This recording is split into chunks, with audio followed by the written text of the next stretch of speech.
Welcome to Foggy Brain Podcast. My name is Brad Segerman.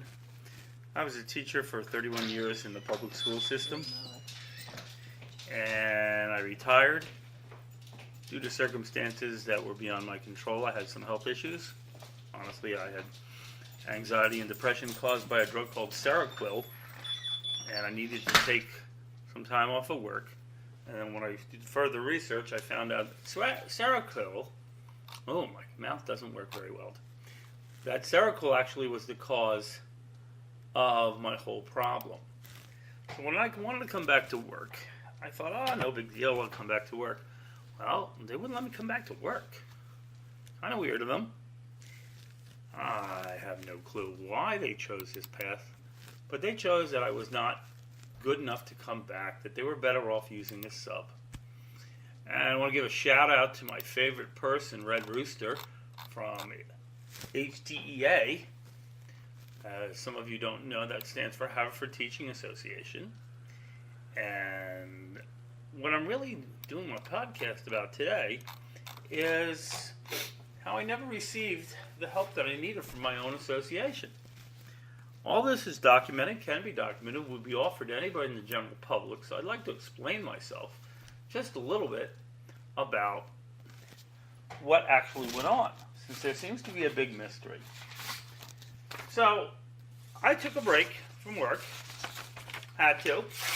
I have been an insomniac since the age of 17, mostly because of a motorcycle accident that occurred. One of my fellow classmates hit me on my KZ 400. And from that point on, I just really was a shitty sleeper. I was what people refer to as a night crawler. What a night crawler is somebody who walks around the house at night. Well, you think about it, when we look at mental illness in our country, there seems to be a stigma, okay? Some of you might not know I'm going through another process or another crisis in my life, which is that I have an autoimmune disease called CIDP, chronic inflammatory demyelination polyneuropathy. At this point, I have no feeling in my feet all the way up to my waist. I have no feeling in my hands. I get pop-up rashes, tingling all over my body, fire feeling like it's shooting out of my feet. Woohoo, Harry Potter. But it's made me a better person.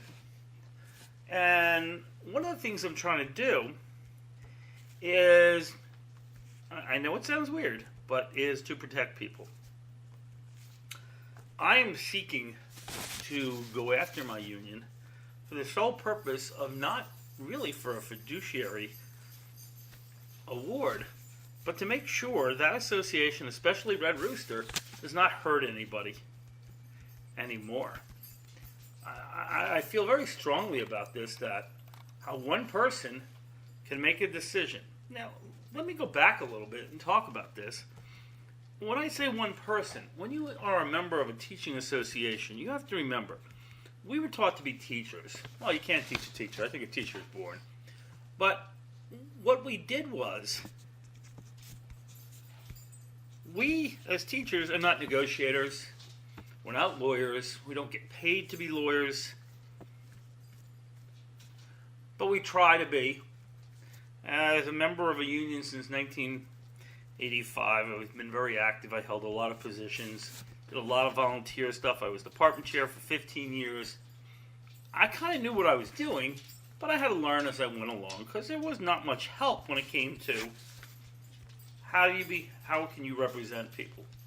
The real job of a union representative is to make sure due process is done, that the contract is followed, no laws are broken. Well, I had an incident a few years before I decided to retire where a young lady accused me of stealing her phone out of her back pocket while she sat in her chair. Rather amazing if I could do that. So she accused me. Her mother wanted me fired because she also claimed I said a derogatory remark because she had a black boyfriend. Unbeknownst to me, he was a black boyfriend, but unbeknownst to the mother, I never made the comment. So I got a call during the summer because kids were contacting me via email, like, what the hell's going on? I said, I have no clue. So I called the school. Well, you're being investigated. They claim you said she had jungle fever. So they interviewed 30 kids, and 30 kids said no, and the mother still wasn't happy, so they re-interviewed 30 kids, and nobody. So that means 30 kids could not corroborate what one girl said. Needless to say, I got a letter in my file. Only letter in my file in 31 years. That's pretty darn good. Well, it turns out, I said to the union president at the time, Red Rooster, I wanted to grieve the letter. I didn't think it was fair I was getting a letter. In the meeting, they're telling me I'm wonderful, I'm a great teacher, it won't hurt your reputation, da-da-da. I didn't want it in there. So, at the next executive meeting of HaverFord Teachers Education Association, it was discussed whether a grievance would be brought about. Because you just can't get a grievance. You have to go through a process. Well, he says, he's a big boy, he can handle it. It won't hurt him. Unbeknownst to Red Rooster, I got a phone call from somebody at that meeting telling me, because one of the things that I did have when I worked at HaverFord was loyal friends. And we'll get to friends in another podcast. Well, it did hurt me. I didn't want it in my file. I have a lot of pride in my profession. I have a lot of pride in my work. So, fast forward, I want to come back to work. I asked to speak to a lawyer once they told me I wasn't ready to come back, even though the doctor gave them 2 notes, called them twice, whatever you need, I can provide. Nope, you're staying out until next year. Didn't want to stay out till next year. So I called Red Rooster, what can we do? Oh, you should just show up. What do you mean just show up? Show up, they just have to let you teach. I'm not just going to show up. I know that's a bad move. If you told you're banned from a building, you don't show up. Didn't. So, met with the Uniserv rep from Southeast Regional PSEA. We'll talk about them later, too, because they're a wonderful organization who sucked money out of me. And he said, okay, let me see what I can do. I go back and forth. I said, they're going to pay for this. I said, I've been an excellent teacher. I have nothing on my record. I want to come back. Well, he and I go back and forth. And the minute we met, we weren't going to get along because he just wasn't there for me. He just wanted to make sure everything was smooth and calm. Unions, you need to learn not to be smooth and calm when it comes to dealing with an administration. So we're fighting over the phone. And then when he makes his statement, Sigerman, all you want to do is have a cash cow. No, because I never said anything about money. I said, who's your boss? Why, you going to call him? Yes. So I called Mr. Brill up at PSEA. And he says, oh, I know all about you. You're a hothead. I don't want to have anything to do with you. And he hung up on me.